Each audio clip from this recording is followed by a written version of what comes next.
Bonsoir. Alors pour cet exercice, nous allons réaliser une grille. Donc nous allons manipuler les grids in CSS. Donc à titre d'exemple, j'ai rajouté un petit paragraphe. Donc vous voyez que j'ai un peu changé le layout. Donc j'ai rajouté un paragraphe, un titre, un autre titre H2. Et voilà, donc nous allons insérer trois formateurs avec leurs noms respectifs.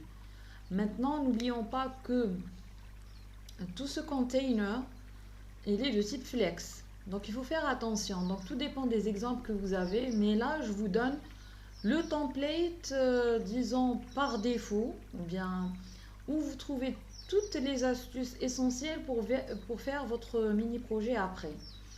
Donc vous avez déjà le header, vous avez un exemple de menu, vous avez un exemple euh, de content qui est divisé, c'est-à-dire le main content divisé en deux, au lieu d'avoir une section après l'autre, et un exemple de footer.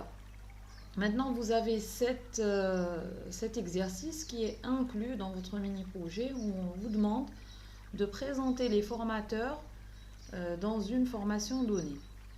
Alors voilà, comment faire?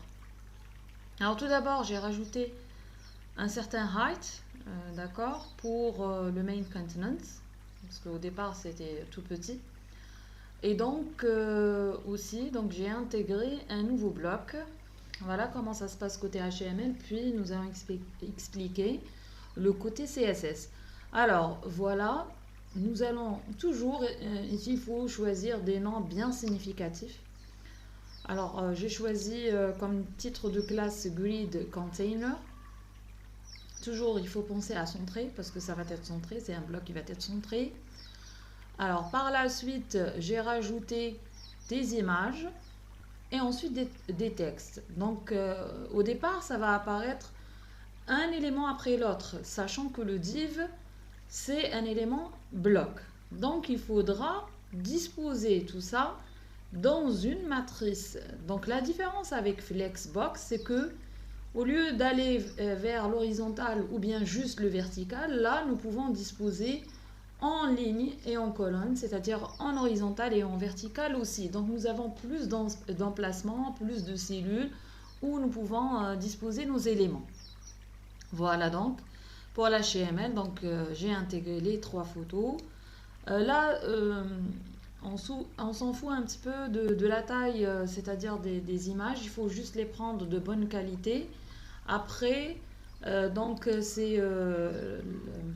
c'est-à-dire la taille va être auto-calculée dans votre grille. Et ensuite, donc la partie texte. Donc il y a le grid container, c'est le principal. Et ensuite, si vous remarquez bien, chaque élément de la grille, donc nous avons combien d'éléments?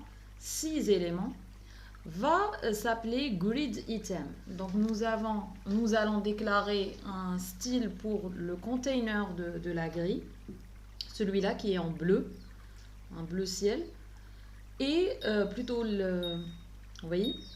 Et ensuite, donc pour la partie donc grid item, donc ça va être ces éléments-là. D'accord? Allons-y pour l'explication du style CSS. Alors, grid container, ça va être un espace réservé de largeur de 400 pixels. D'accord? Donc voilà la bordure que j'ai définie en bleu. Donc c'est ça. Donc j'ai réservé un espace que je vais définir sous forme de grille. C'est ça le principe. Donc le display, cette fois-ci, c'est grid. Ensuite, l'avantage, c'est que vous allez définir des colonnes cette fois-ci et des rows. Alors, pour moi, j'utilise toujours la méthode la plus simple. Pourquoi compliquer si on peut faire un bon résultat, si on peut arriver à un bon résultat avec la méthode la plus simple. Donc, j'ai pas à calculer. J'ai juste dit à mon CSS que voilà, je veux 3 colonnes et je veux 2 lignes qui vont se calculer automatiquement. D'accord? Sachant maintenant que j'ai un petit peu défini aussi un height pour mes photos. Alors pour ça, j'ai défini image. Voilà. Avec un certain... donc c'est pour ça que ça va se calculer automatiquement.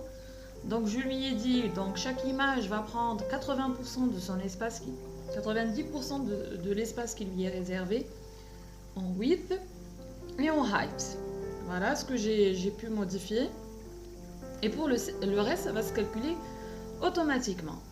Maintenant, j'ai généré un padding. Donc là, il s'agit d'une règle CSS qui est raccourcie. Donc ça veut dire quoi?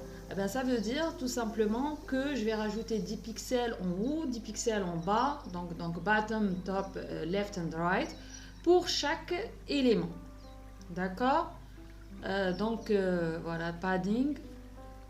Donc, ça veut dire que je vais rajouter un padding ici de 10 pixels, pardon, bottom, top, left and right. D'accord? Maintenant, pour les grid items, c'est les cellules.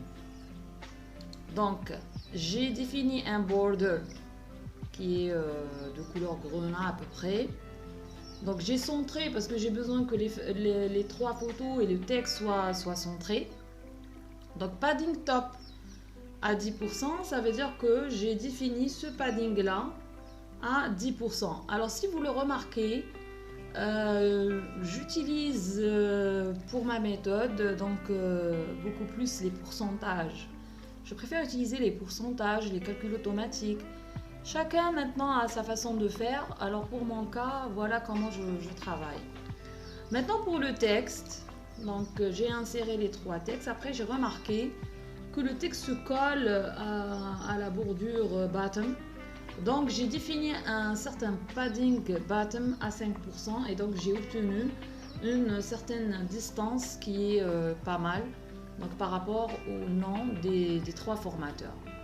Voilà comment réaliser un grid. Donc je répète encore une fois, une dernière fois. Donc là on réserve un espace, c'est le container. Il faut toujours, que ce soit pour flex, que ce soit pour grid, il faut toujours définir l'espace qu'on prévoit pour la grille.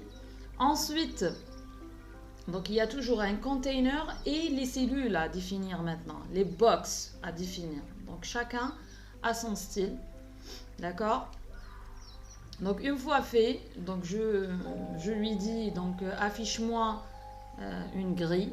Voilà comment elle est définie cette grille là. Donc c'est comme une déclaration en fait de variables. Elle est constituée de 3 colonnes et de 2 lignes. Donc j'ai laissé les calculs automatiquement qui vont se faire selon le contenu. Bien sûr, ça sous-entend aussi que j'ai défini une certaine dimension pour mes photos. Un padding, c'est juste pour avoir un bon cadrage des trois photos, des trois formateurs. Ensuite, je définis le style pour la cellule elle-même. Donc voilà, si vous préférez un alignement left ou bien right, pour mon cas, je voulais tout centrer.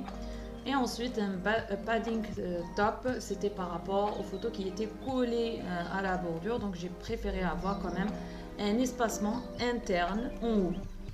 Et enfin, donc le même problème, je l'avais en bas. Donc j'ai redéfini. Voilà, si vous voulez voir la différence, pourquoi j'ai rajouté ces paddings là, vous allez comprendre tout de suite pourquoi. Voilà, donc vous remarquez, donc c'était collé, donc j'ai préféré rajouter un padding intérieur. Voilà, je laisse comme c'était au départ. Voilà pour l'exercice grid. Et avec ça, on termine la solution de flex et grid que j'ai demandé, donc l'exercice que j'ai demandé à faire. Voilà.